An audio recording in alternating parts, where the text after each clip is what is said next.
Welcome, folks, to our first episode of South Texas Football Unlimited Live. Right, so we are here in Brownsville, Texas, and we're doing a quick visit with the St. Joseph Bloodhounds.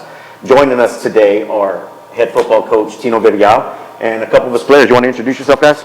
Gavin, Cisneros, class of 2026, quarterback. Emile, Gonzalez, class of 25, defensive end. All right, we want to thank you guys for taking your time today. I know it's you guys have a lot going on. Today is August 5th, and they're actually kicking off their season night with Midnight Madness. So again, we appreciate you guys taking the time to come out and sit down and just chat. So Coach, you've been the head coach here how long? I'm entering my 10th year. 10th year, is high school coaching, that's kind of a record. Right? Well, we were trying to count the other day. I think that there's maybe six head coaches in the Rio Grande Valley. There's probably 52 teams down here. Yeah. And there's only 6 of us that have been at the school for a decade or more. Wow, and I can count a few of those. Manny Gomez is one in Harlingen, right? Dan Gonzalez probably in San Benito is another. Dan Gomez. Dan Gomez, I'm sorry. Yeah. And that's probably all I can count on top of my head. Well, there's a couple of, we may have missed some, but yeah, there's very few. I'm very excited for the opportunity to be here for now a decade at the school. Yeah, so one of the things, if you guys at home don't know, St. Joe, they fall under the TAPS program, and we don't do a lot of TAPS in our area, so this is kind of our first interaction with the TAPS school. So there is some interesting hurdles that you guys have to kind of get over to play, right? So you guys have about a 500 student enrollment, right, 7th through 12th? So 7th through 12th, we're right under 500, but what the challenge that we have is that as a school, we have right over just 320 kids in the high school. And I mean, ever since I got here, we're always playing schools 2 to 3 times our size. And more recently in our schedule, we're starting to play teams that are 8 to 10 times our size. So, so one of the things we notice about your schedule is you've got Brownsville Vets, region champion Brownsville Vets, and you guys played them last year and played them to a 21-7 ball game, right? 21-7, yes, sir. And from what we hear, that game could have gone either way. Right? We left a couple of touchdowns, I think, at the door. Veterans is a really good team. Our kids, they know their kids. They go to the same parties. They kind of grew up together. Some of their students were here from middle school, and now left to vets, and vice versa. Some of the veterans' kids started over there, and now they're here. So it's a tight community. So it's a good rivalry. Yeah. But they're a good team. I think they're exactly what we need in our schedule to get us ready. Well, and that's kind of one of the other difficulties with being TAPS, right? There's so few schools that fall into that category, so you guys are kind of road warriors as the season goes on. And if you're not, you're playing these schools, like you said, 8 to 10 times your size, and that's pretty tough. So, Gavin, as a player, what is that like, knowing that these guys, they're 60 kids on the sideline compared to your 30, 40?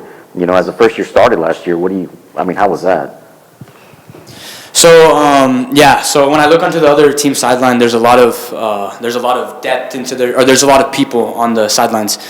But when I see it, I just think of it as another challenge just to get through, and it kind of encourages me to be like, okay, we're a smaller team. I feel like we're more of a family, and we're going to show you that, and we're going to push the ball on you. We're going to be tough. So I find it as more of an encouragement. Emile, what are your thoughts? Honestly, it's the underdog mentality that's big for me. I mean, knowing that I get the opportunity to go against these regional champs and show them what we got, especially after a few years of losses, it inspires me to do better. I mean, if you can probably ask anybody on our team, there's one thing I say in the weight room the most, it's vets, because that's the game that's on my mind. So that underdog mentality, it's a big one. So the underdog mentality, and again, these larger schools, and you guys also have another hurdle, which is the enrollment standards, right? I mean, you can't just be any kid to come in on the street, right? So that kind of hurts you guys as far as getting the depth or I'm pretty sure you guys don't have 3 quarterbacks that are as good as. Well, I'll tell you what, the challenge we have is that our school's capped at 75 kids per class. Oh, okay. So we don't even have the building space to grow. Okay. If we had to. So St. Joseph Academy for years was 2 campuses. And a couple of years ago, UT RGV is now half of our campus, or the second part of our campus, is now a space they rent. Wow. So even if we wanted to grow, we're capped at 75. We have a waiting list, which is great, but people believe that we're out there recruiting, and I always tell people, look, I'm always actively looking for kids that want to come study here. Yeah. It costs $12,000 a year. There's a wait list, and you have to have pretty good grades to be here. So we do have some challenges, but I'm very confident in these guys and their teammates. I wouldn't have set up a tough schedule if I didn't think that we could, one, physically endure it, and secondly, actually use the schedule to propel us to contend for a state championship in TAPS. Now with that, how does that affect your depth? Now, what do you think about as a coach when it comes to depth, playing these bigger schools and injuries and whatnot, and trying to get through the season? I mean, what are ways that you deal with that? Well, one of the first ways that I can tell you is that these games, every game, we're never going into a game with a mentality that we're okay losing that game. Yeah. But depending on how we're doing in depth, changes our game plan.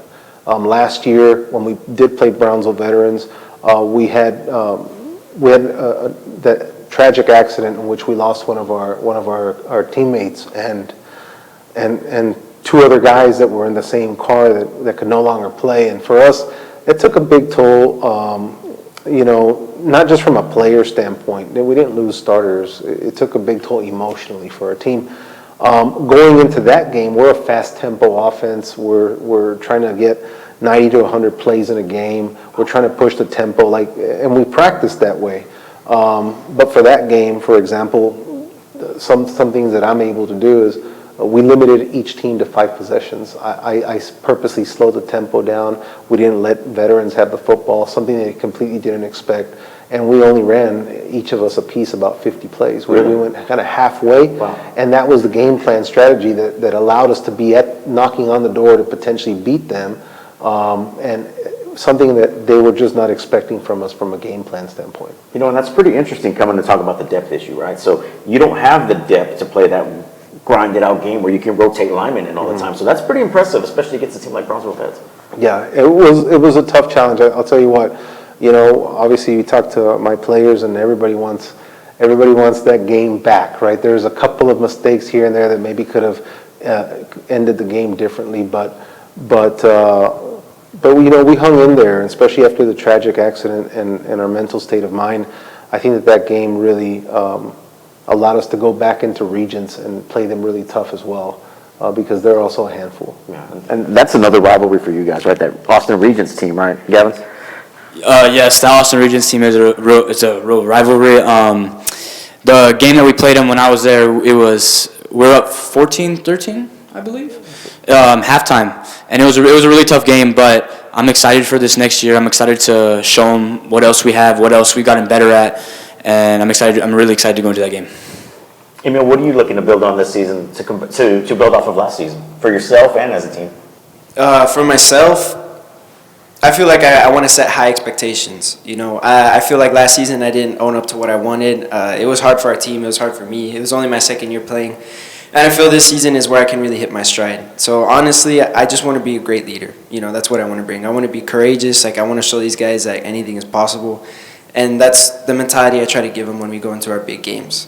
We're the underdog, but we can do anything. We're going to go against these big guys, these big schools. But as long as we're united, as long as we're brothers, only 11 players can be on the field at once, and we're going to show them what's up.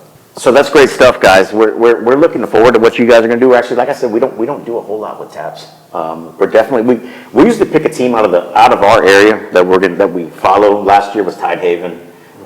The year before that was Poth. We kind of jump on these bandwagons because we want Region 4, right? I mean, you guys see it even outside of TAPS, right? Region 4, we're always dogged as all these guys can't play football. They can't compare with Houston. They can't compare with San Antonio. They can't compare with the Metroplex, right? And we're knocking on the door, right? We've got these smaller area classifications. Tidehaven went to state last year. Poth went to state the year before. We've got schools just a little north of us, Cuero, Hallettsville, guys that have won state championships, got state championship games. We're there. We're on the teeter. And I think based on what we're reading about you guys, there's a lot of hype surrounding this Bloodhound team this year. So we're hoping you guys can live up to it. And if you guys don't mind, we'd like to jump on that bandwagon early before the season starts and kind of keep tabs on y'all as the season goes on. Is that okay with y'all? Yes, sir. I appreciate it. I mean, I think the hardest challenge for me as a football coach is to keep these guys grounded too, right? I mean, it's always great to be. I've been here long enough to have been preseason ranked in Division I TAPS. We were a little bit bigger. We had that second campus. So we had 600, double the enrollment. Okay. Right? And we were playing against the Central Catholics of the world, Fort Worth and Alden Catholics, Bishop Lynch's. Those are big schools. Those are big private schools that have over 1,000, 1,200 students. We were the underdog in that world because we had 600 students, and we were still managed to be ranked top 3 in the state of private schools one year, and we started 0-4, right? We ended up going to the second round of the playoffs, so we ended up beating some pretty good teams, but I think sometimes when my challenge with them is going to be to keep them like, look, that's great that people think good things of us, but it's what we do in practice and it's how we approach that game that's ultimately going to determine what record we're going to set for ourselves and how far we plan to go into the playoffs, how healthy we stay and how hard we continue working through it. So I am excited. I do want you to follow us. I do believe that we're going to, there's the potential of something very magical that can happen because we're talented in the right places. And I think that when you do that, and the team is united. I think the leadership has been very good in the weight room. They've had a phenomenal off season. I'm very excited with what they've done in the weight room, what they've done in agility training, what they've done in speed training. So I'm also on the hype. It's hard not to be, right? It's hard. You're human. We got to keep that mentality just on a day-by-day basis and just kind of worry about the controlled things that we can do that day and just work for it, right? Because no one's going to turn around and give it to us. Brownsville Veterans isn't going to turn around and just let us walk into their home after being regional champions. They don't want a 21-7 game. They want to show people that private schools shouldn't schedule big 5A schools, big 6A now, 6A, like them, right? Like, but hats off to Coach Ramirez because he and I were longtime friends, and he didn't have to get into this game, right? Yeah, he didn't have to. Yeah. But I'll tell you what, he believes that sizes of schools and none of that matters when you're talking about a rivalry. Same thing in college. A ranked team versus an unranked team goes out the window when there's a rivalry.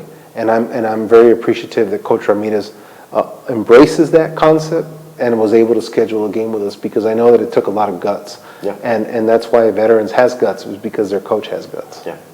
And a lot of folks would see that as a no-win situation because if they beat you, well, that's what they're supposed to do.